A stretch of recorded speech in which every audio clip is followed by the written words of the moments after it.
నిజామాబాద్లో పసుపు బోర్డు ఆఫీసును ప్రారంభించిన అమిత్ షా. పసుపు రైతులకు ప్రధాని మోడీ ఇచ్చిన హామీ నెరవేరిందని కామెంట్. $1 బిలియన్ విలువైన పసుపు ఎగుమతి లక్ష్యమన్న కేంద్ర హోంమంత్రి.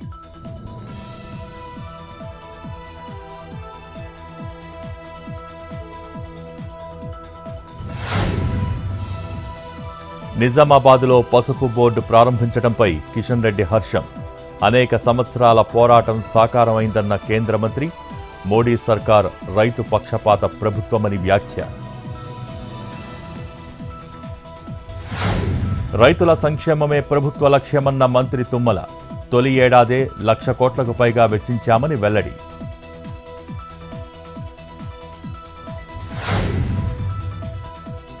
టీడీపీ విస్తృత స్థాయి సమావేశానికి 15 మంది ఎమ్మెల్యేలు గైర్హాజరు. విదేశాల్లో ఉండటంపై సీఎం చంద్రబాబు తీవ్ర ఆగ్రహం. నియోజకవర్గాల్లో ప్రజలకు దూరంగా ఉండటం సరికాదని క్లాస్. ఆంధ్రప్రదేశ్లో విద్యా వ్యవస్థ అస్తవ్యస్తమైంది. ఏపీ ఈసెట్ అడ్మిషన్స్లో తీవ్ర జాప్యం జరిగిందన్న జగన్. ఇంతవరకు కౌన్సిలింగ్ ప్రారంభం కాలేదన్న మాజీ సీఎం.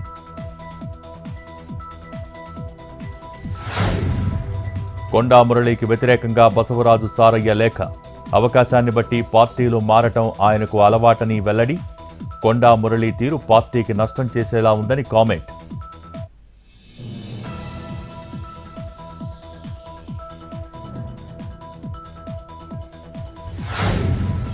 మెదక్ ఎంపీ రఘునందన్ రావుకు మరోసారి బెదిరింపు కాల్. ఆపరేషన్ కగార్ ఆపాలని ఫోన్ చేసి బెదిరింపులు. హైదరాబాదులో ఉన్న తమ టీం నుంచి దమ్ముంటే కాపాడుకోవాలని వార్నింగ్.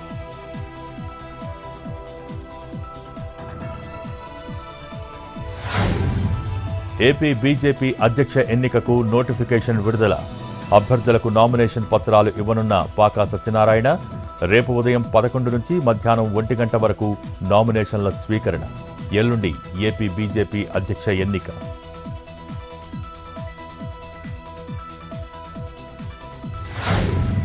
తెలంగాణ బీజేపీ అధ్యక్ష ఎన్నికకు నోటిఫికేషన్ విడుదల. రేపటి నుంచి నామినేషన్స్ స్వీకరణ. రేసులో లక్ష్మణ్, ఈటెల, అరవింద్, బండి సంజయ్. మహిళల కోటాలో డీకే అరుణ పేరు.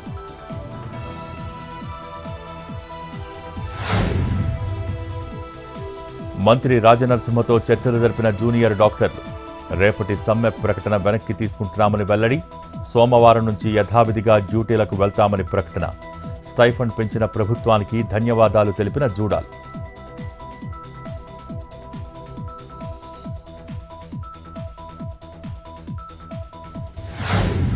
యాదాద్రి జిల్లాలో ఘనంగా సరళ మైసమ్మ దేవస్థానం బ్రహ్మోత్సవాలు.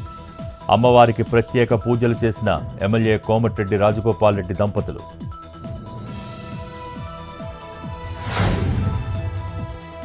అనకాపల్లి జిల్లా చోడవరంలో వైసీపీ విస్తృత స్థాయి సమావేశం. 14 నెలల్లోనే కూటమి ప్రభుత్వంపై ప్రజలు అసంతృప్తిలో ఉన్నారన్న నేతలు. గ్రామ స్థాయిలో పార్టీని బలోపేతం చేయడం కోసం కృషి చేయాలని సూచన.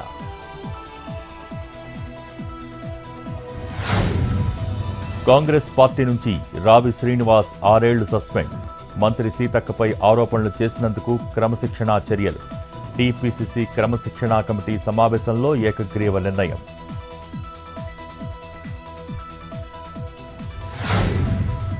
మోడీ 123వ మన్ కీ బాత్.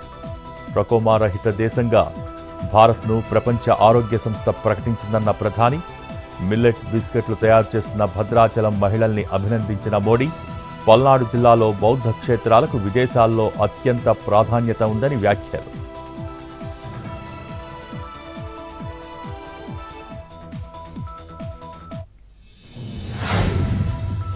మహారాష్ట్ర త్రిభాషా విధానాన్ని నిలిపివేసిన ఫడ్నవీస్ ప్రభుత్వం. హిందీ భాషకు వ్యతిరేకంగా ఆందోళనలు వెల్లువెత్తడంతో నిర్ణయం. విధి విధానాలపై చర్చించేందుకు ప్యానెల్ ఏర్పాటు.